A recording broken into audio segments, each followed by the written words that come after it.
earlier work on this was done by people in education and also on some of our marketing professors at business schools.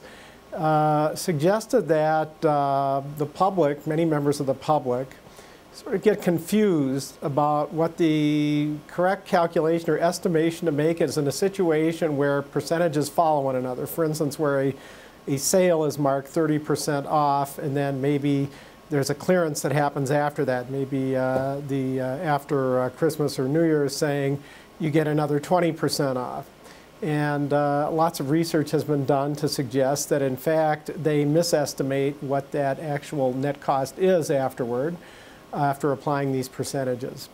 It started actually with that, I think with that, my interest with that paper you mentioned, which talked about a way of summarizing what is likely to happen at some point in the future, which is called the expected cumulative return.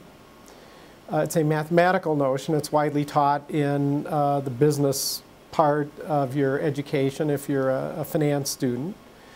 And there was advice as to how to use that number that we found kind of puzzling, because it turns out, just as a matter of mathematics, that it is unlikely to see a long-run return as high as the expected long-run return or cumulative return.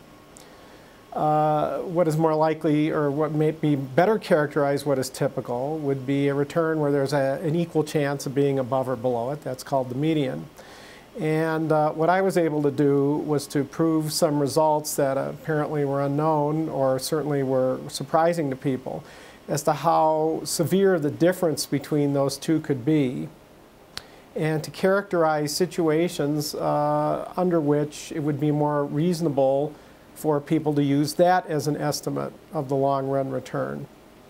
And we received a couple of awards from this from the largest organization of investment professionals. It's called the CFA Institute, which surprised me quite a bit, because while I thought this was interesting, I didn't realize that so many people, professional readers, would read this and find this insightful.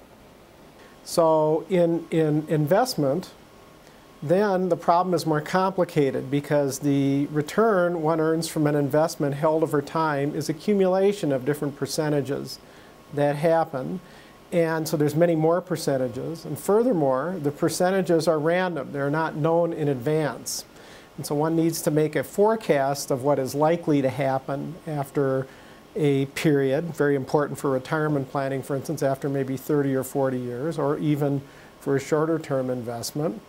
And so it is reasonable to think that the mistakes may be worse or more complicated in those circumstances, and because of the complexity may also affect professionals to some degree.